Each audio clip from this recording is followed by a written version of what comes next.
Dear friends, మొన్న ప్రవేశపెట్టిన బడ్జెట్లో ఇన్కమ్ ట్యాక్స్ సంబంధించి స్లాబ్ రేట్స్ మీద కొంతమంది కొన్ని అనుమానాలు ఉన్నాయి.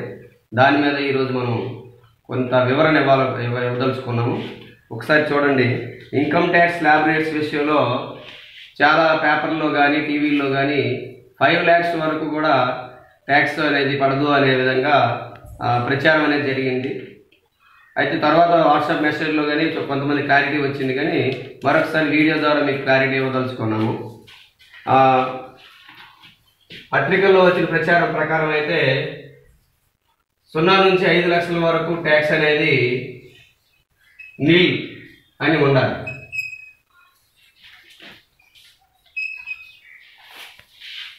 జనరల్గా పత్రికల్లో వచ్చిన ప్రచారం అయితే 0 నుంచి 5 లక్షల వరకు ట్యాక్స్ నీల్ అనే విధంగా ఉండాలి. కానీ ఆ రకంగా లేదు. ఇది 2018-19 ఫైనాన్షియల్ ఇయర్కి ఏ రకంగా అయితే స్లాబ్ రేట్స్ ఉన్నాయో ఇప్పుడు కూడా అదే రకంగా స్లాబ్ రేట్స్ ఉన్నాయి. కాబట్టి 2000 income tax slab rates for the financial year 2019-20 income tax slab rates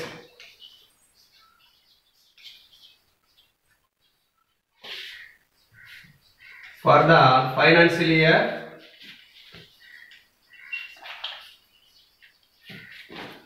2019-20 అంటే 2019-20 ఫైనాన్షియల్ ఇయర్కి 2018-19 ఫైనాన్షియల్ ఇయర్కి స్లాబ్ రేట్స్లో ఎటువంటి తేడా లేదు.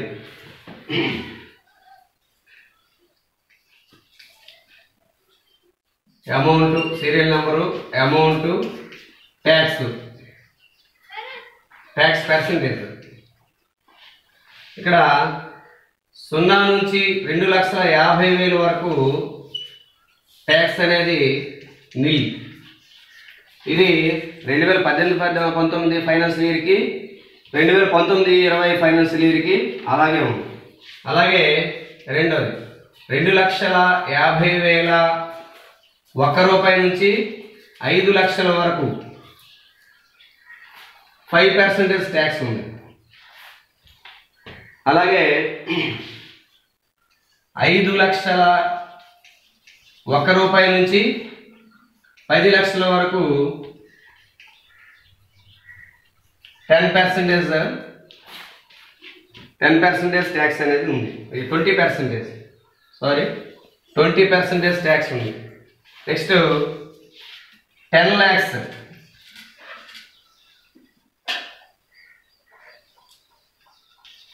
and above 10 lakhs and above 30% tax ఉంది. దీనిలో ఎటువంటి మార్పులు లేవు, ఎటువంటి అపోహలకి వెళ్ళాల్సిన అవసరం లేదు. 2018-19 ఫైనాన్షియల్ ఇయర్కి 2019-20 ఫైనాన్షియల్ ఇయర్కి ఈ ట్యాక్స్ స్లాబ్ రేట్స్లో ఎటువంటి తేడా లేదు. మరి ఎక్కడ సార్ తేడా వచ్చిందని అంటే ఇక్కడ గతంలో రిబేట్ అనేది 2,500 ఉండేది. రిబేట్ అనేది 2,500 ఉండేది. ఇప్పుడు రిబేట్ అనేది 12,500 వరకు పెంచారు. ఈ రిబేట్ అనేది 12,500 వరకు పెంచడం వల్ల ట్యాక్స్ అనేది 5 లక్షల వరకు ఉండేలో అంటే ట్యాక్సిబుల్ ఇన్కమ్ అనేది ఇక్కడ కొంతమంది గమనించడం లేదు. గ్రాస్ 5 లక్షలు దాటితే ట్యాక్స్ పడుతుందని అనుకుంటున్నారు. గ్రాస్ కాదు, ట్యాక్సిబుల్ ఇన్కమ్ అనేది 5 లక్షల వరకు ఉండేలో అంటే పన్ను ఏమవుతుందంటే 2,50,000 వరకు పన్ను పడదు, ట్యాక్స్ పడదు. 2,50,000 నుంచి 5 లక్షల వరకు ఉన్నటువంటి 2,50,000కి పన్ను 12,500 అవుతుంది. ఈ 12,500 మళ్ళీ ఏమవుతుందని అంటే ట్యాక్స్ అనేది 12,500 అయితే రిబేట్ అనేది 12,500 అయిపోవడం వల్ల మన పేయబుల్ ట్యాక్స్ అని ఉంటుంది. పేయబుల్ ట్యాక్స్ అనేది ఏమవుతుందంటే 0 అయిపోతుంది. ఆ రకంగా 5 లక్షల వరకు ఆదాయం ఉంటే ట్యాక్స్ అనేది పడదనేది ప్రచారంలోకి వచ్చింది.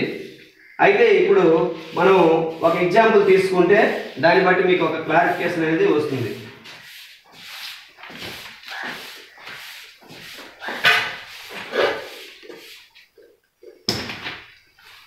గ్రాస్ సాలరీ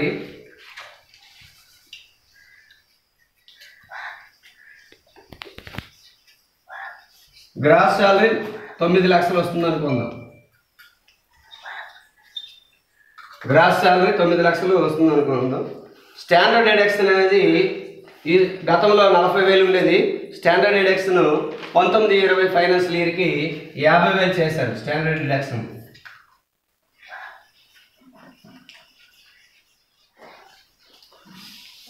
స్టాండర్డ్ డిడక్షన్ అనేది ఇప్పుడు 50,000 చేశారు, గతంలో 40,000 ఉండేది. నెక్స్ట్ సెక్షన్ 80C కింద సెక్షన్ 80Cలోకి ఏమేమి వస్తాయనేది మీకు తెలుసు. ఒకవేళ అవసరమైతే తర్వాత సెక్షన్ 80C కిందకి ఏమేమి వస్తాయి మిగతావన్నీ కూడా వేరే వీడియోలో చెప్పుకుందాం. సెక్షన్ 80C కింద 1,50,000 వరకు సేవింగ్స్ ఏవైనా ఉంటాయో అవి డిడక్షన్స్లోకి వస్తాయి. నెక్స్ట్ ఏంటంటే ఎవరికైనా హౌసింగ్ లోన్ వాడుకుండీలో ఉంటే 2 lakhs వరకు కూడా ఇన్కమ్ అదే interest on housing loan 2 lakhs వరకు కూడా మనకి డిడక్షన్లో చూపించుకోవచ్చు. Interest on housing loan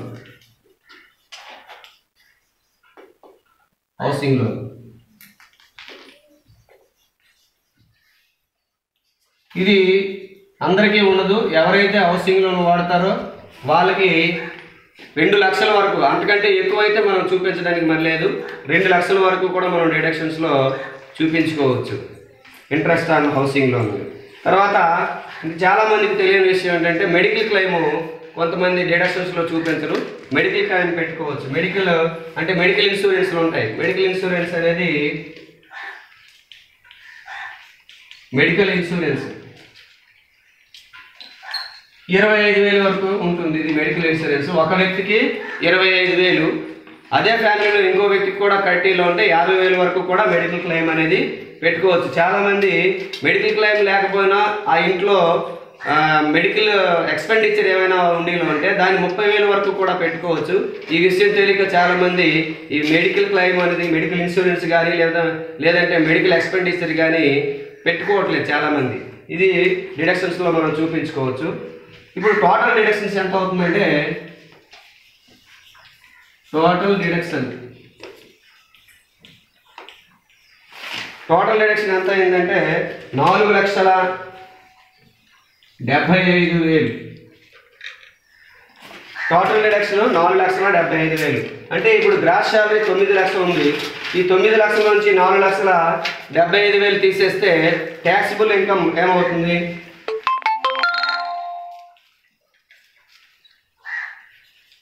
taxable income 4,25,000 అవుతుంది.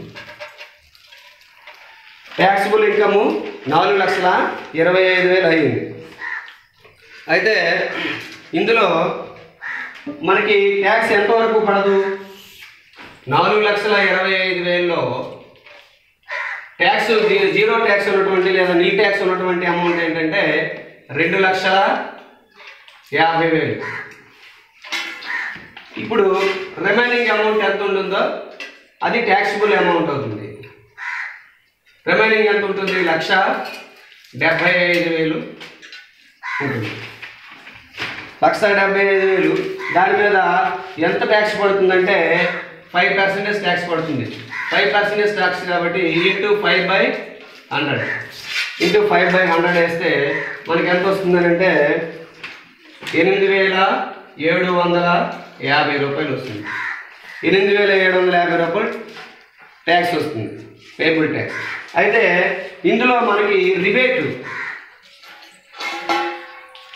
ఏంటంటే 12,500 వరకు కూడా రిబేట్ ఇచ్చుకోవచ్చు. 12,500 కానీ దానికంటే తక్కువ ఏది ఉంటే అది ఇస్తారు. కాబట్టి 12,500 కంటే 8,750 తక్కువ కాబట్టి 8,750 రూపాయలు రిబేట్ ఇస్తారు. అప్పుడు ఏమవుతుందంటే ట్యాక్స్ టు బి పెయిడ్ ఏమవుతుంది?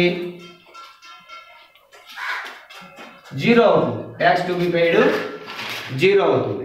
ఈ రకంగా మనం 9 లక్షల గ్రాస్ శాలరీ ఉన్నప్పటికీ కూడా మనం ట్యాక్స్ పే చేయకుండా ఉండడానికి ఇన్ని అవకాశాలు ఉన్నాయి. అలా అని అందరికీ హౌసింగ్ లోన్ ఉంటుందని చెప్పలేము. హౌసింగ్ లోన్ కొంతమందికి ఉండకపోవచ్చు, మెడికల్ ఇన్సూరెన్స్ కొంతమందికి ఉండకపోవచ్చు, కొంతమంది మెడికల్ ఎక్స్పెండిచర్ చేస్తారు, దాన్ని కొంతమంది ఎలా పెట్టుకోవాలో తెలియకపోవచ్చు. ఇలాంటివన్నీ లేకపోతే మళ్ళీ ట్యాక్స్ పెరిగే అవకాశం ఉంటుంది. ప్రస్తుతానికైతే మనకి ఈ వీడియోలో మనకి ఏమేమి తెలుస్తుందంటే మనం ఏవేవి డిడక్షన్స్లో చూపించుకోవచ్చు, ఎలా ట్యాక్స్ని తగ్గించుకోవచ్చు. కొంతమంది నిజంగా వాస్తవంగా ఖర్చు పెట్టి కూడా ట్యాక్స్ పే చేసుకోవడం అనేది జరుగుతుంది కాబట్టి దాని గురించి మనం ఈరోజు చెప్పడం జరిగింది. తర్వాత ఒకవేళ ఇందులో మనకి ఇదే గ్రాస్ శాలరీకి కొన్ని డిడక్షన్స్ తక్కువగానే ఉండేలా ఉంటే ఏ రకంగా ట్యాక్స్ పెరుగుతుంది అనేది ఒకసారి చూద్దాం.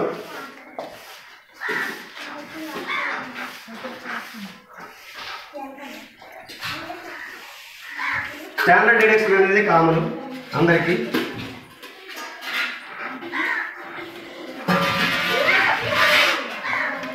స్టాండర్డ్ డిడక్షన్ అనేది అందరికీ కామన్గా ఉంటుంది. ఒకవేళ ఈ హౌసింగ్ లోన్ అనేది అదే సెక్షన్ 80Cలో 1,50,000 అందరూ సేవింగ్స్ ఉన్నాయి అనుకుందాం. 1,50,000 సెక్షన్ 80Cలో 1,50,000 అందరికీ డిడక్షన్స్ ఉన్నాయి అనుకుందాం. అయితే ఇక్కడ interest on housing loan interest on housing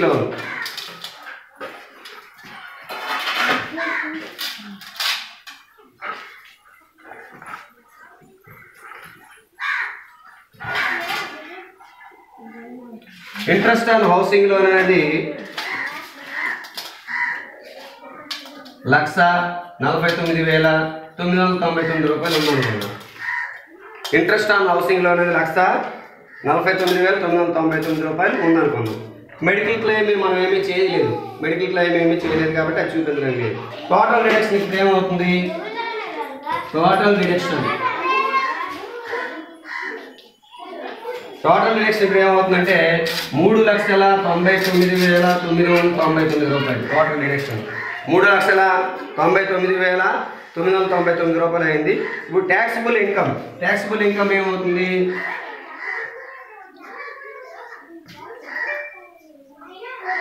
taxable ఇన్కమ్కి వచ్చేటప్పటికి 5,01,000 రూపాయలు. 5,01,000 రూపాయలు. ఇప్పుడేమవుతుందంటే అప్ టు 2,50,000 వరకు ట్యాక్స్ ఏమీ పడదు, నీల్ ట్యాక్స్. అయితే మిగతాది ఎంత ఉంది? 2,50,000 1 రూపీ ఉంది. ఈ 1 రూపీ వల్ల మనం ఈ మొత్తానికి ఇప్పుడు ట్యాక్స్ కడితే ఏమవుతుందంటే దీనికి ట్యాక్స్ 12,500 అవుతుంది. ట్యాక్స్ టు బి పెయిడ్ 12,500 అవుతుంది. 5% లెక్క 12,500 అవుతుంది. రిబేటు వర్తిస్తుందా? రిబేట్ అనేది వర్తించదు. ఎందుకు వర్తించదు రిబేట్ అంటే ఇక్కడ మనకి ట్యాక్సిబుల్ ఇన్కమ్కి వచ్చేటప్పటికి 5,01,000 రూపాయి అయింది.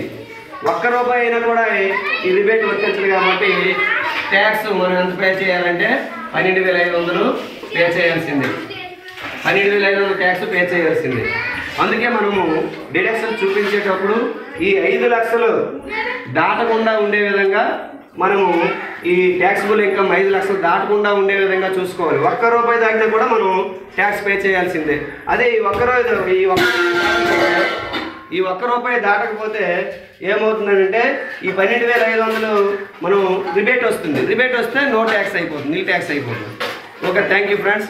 ఇంకో వీడియోలో మరిన్ని విషయాలు తెలుసుకుందాం. మరి ఈ వీడియో మీకు లైక్ అయ్యేలా ఉంటే లైక్ చేయండి, షేర్ చేయండి, సబ్స్క్రైబ్ చేయండి, పక్కన ఉన్నటువంటి బెల్ బటన్పై క్లిక్ చేయండి. Thank you.